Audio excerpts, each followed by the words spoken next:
Hey, what's up, guys? I'm TJ. I'm a NASM certified personal trainer, and today I want to talk about how you can create a workout plan. Mainly because a lot of people don't really know what to do, and I think because it's not as complicated as most people make it out to be. When it comes to creating a workout, all it really needs is something that you can do consistently and that makes progress over time. Now, the first thing you want to kind of focus on is when you're making a plan is kind of like, what are your goals? Are you planning to gain muscle? Well, if you want to do that, you probably want to keep your rep ranges in a moderate range, which is what a lot of studies have shown to be the best at building muscle. Want to work in some cardio because there's also studies showing that cardio does help with building muscle because the increased blood flow does help the blood get to the muscles and be able to repair and build themselves up. And then you want to track your protein. Obviously, everyone's always telling you to track your protein when you're trying to get to the gym and try and get big and lean because protein is the main thing that helps you build muscle. Now, if your goal is weight loss, you could probably think you're in the same idea as muscle gain, but you probably want to be on a higher rep range because when you're losing weight, you want to do a little bit more work, a little bit higher rep range, not really focus on building muscle. You probably could stay in the same rep range, but maybe instead of going like 6 to 12, maybe like 8 to 20, which still puts you in a good muscle building range, but is definitely catered a little bit more towards doing more work, burning more calories, and a little bit more of a sort of cardio effect. Not really, but it's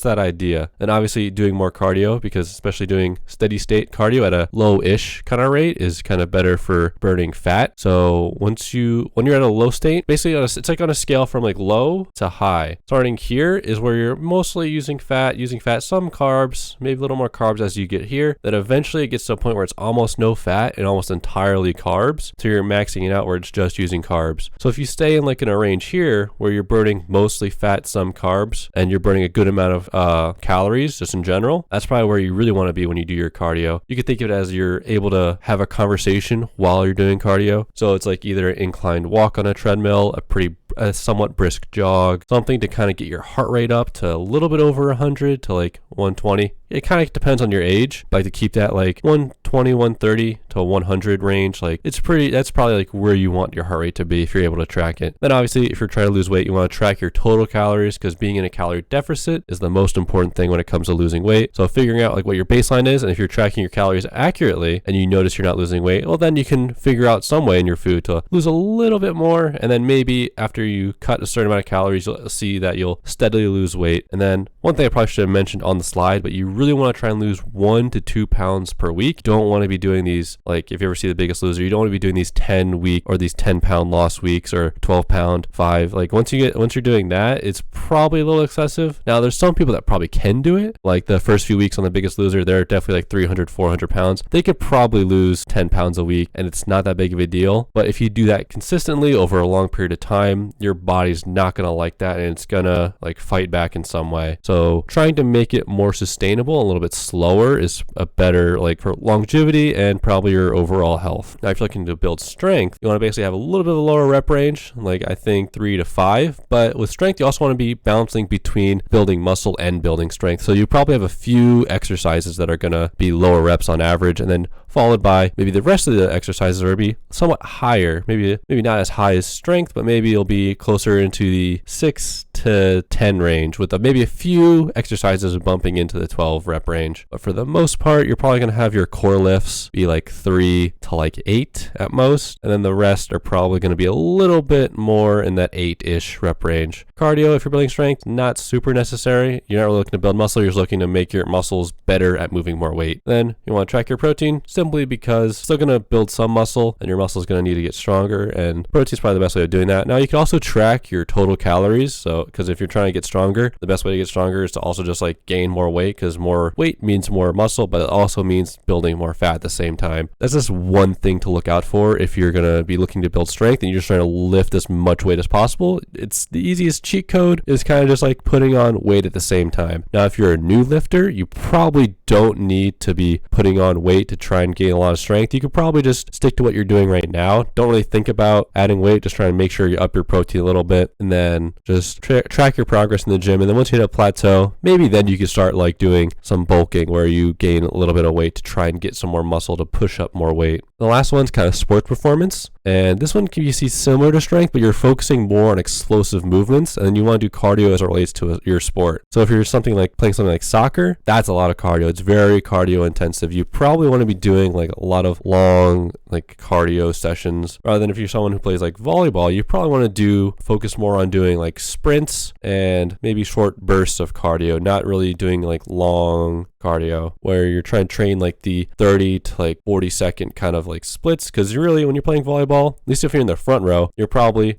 jumping to block, coming back down, running back, getting ready to hit, running up and hitting if you're hitting, and then if you're not, you're going to go run back up to the net, get ready to block, and you're just kind of running back and forth, jumping, falling down. It's like a lot can happen in 30 seconds, and then once 30 seconds is up, you get like about like a 15-second rest between points. So it's not really that necessary. But soccer, you could be running for a couple minutes straight, going up and down the field, going back and forth, going head to head with someone. It's definitely a little more intensive than just volleyball would be. Same thing with like basketball. I think basketballs could probably be seen as similar in cardio to soccer. The only difference is that the field isn't obviously as big as like the court in basketball. But I think since it's like a 5-on-5 and everyone needs to be on defense and offense at the same time, you're going to spend a lot more time moving around, going back and forth on the court than someone who's maybe playing soccer who maybe runs more total field in general, but a lot of it's probably at a lighter jog or to a walk if they're on defense or just on offense. Because if they're on defense and the ball's all the way up by the net, they probably don't really need to be too active. They probably just need to be waiting to check to see if like the ball is going to be cleared out to them, and then they can stop it and maybe make a play with that. Or offense, if like the ball's on your net, you probably don't need to be there. You're probably just going to be a little bit outside the box waiting for someone to clear it, and then hopefully you could pick it up and run it to the other side of the field. And then with sports performance, you probably should track your protein and hydration, because when you're looking to get a little stronger, you're looking to build some muscle, and hydration is just really important in general for anyone who's playing sports, because proper hydration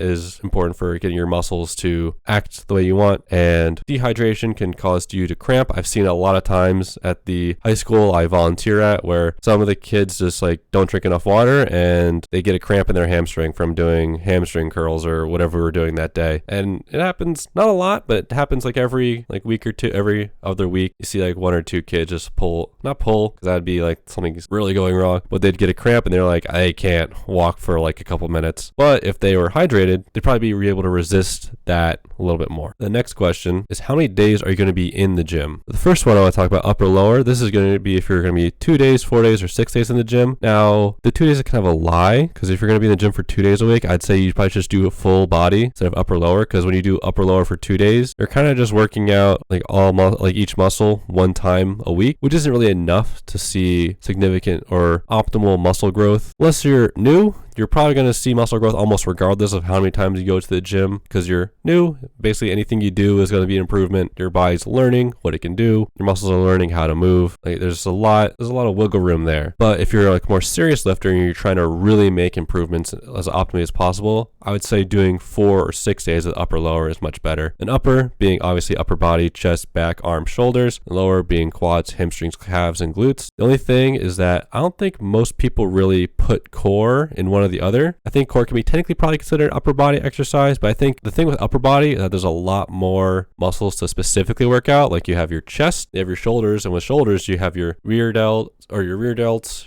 anterior delts, and medial delts, and those like can be all their own exercise. You have your biceps and triceps, you have your forearms, you have your back, you have multiple parts of your back. With the lower body, you kind of have your quads, your hamstrings, your calves, and your glutes. And while you can work out certain heads of your quads and your hamstrings and work out your glutes in different ways, it's kind of like if you do squats, hamstring curls, calf raises, and then your glutes are kind of hit in the squats, and you can probably do like deadlifts or hip thrusts or the hip abductor machine for your glutes, or basically kind of anything else. That might be like a hip hinge or squat kind of movement that maybe targets your glutes more. It's kind of like you can get 4 exercises and it kind of hits everything, and then you can probably add 1 or 2 more for each thing. So like, oh, I want to hit quads twice today, so you just do leg extension on top of your squats. Or you just, since your quads and glutes tend to be coinciding when you do squats, you could do your normal squat, then maybe you could do more of like a wide stance sumo squat that targets your glutes a little bit more than your quads. Upper body, it's like if you're trying to hit every single muscle group in there, it's going to be like you probably hit 1 of everything, and then you you can't really do anymore because you've been there for over an hour and you've hit everything twice. But with the lower body, you could probably hit everything in a decent amount of time without having to worry about doing it too much. So I'd always recommend probably putting your core work, if you're looking to build up some abs, do it with your lower body days rather than your upper body days, so you can save a little more time to do more work there. Now the next one, push-pull legs, is probably the most intensive one. Now it says 6 days only. A lot of people want to do it for 3 days, which can be fine if you're doing a deload or you're just starting off, but I'd recommend if you're ever going to be serious about the gym, 6 days is the only way to do it if you're going to try and make gains consistently in the gym. And then mainly because, from what I said before, you want to be hitting your muscles more than once per week as they recover. So chest or push, obviously chest, triceps, shoulders, basically anything that you push away from you. Then pull, basically anything opposite, anything you pull towards you. So your back and your biceps are your main movers for that. And your legs, obviously basically everything I said in the lower previously. Nothing really insane to say about here. You can kind of put your core work anywhere in this. I'd say probably still in maybe your pull or your leg days, because on your pull you do have a lot in your back you could do, especially since you have more than just your lats. So you have your traps, you have your rhomboids, you have your rear delts, which are kind of your back pulling motions. Medial delts are kind of, I'm not sure. I think I'd consider them more of a pull, because when you think about doing them with a lateral raise, you're kind of pulling your arm away from your body. But it's kind of like all up to you what you think is best.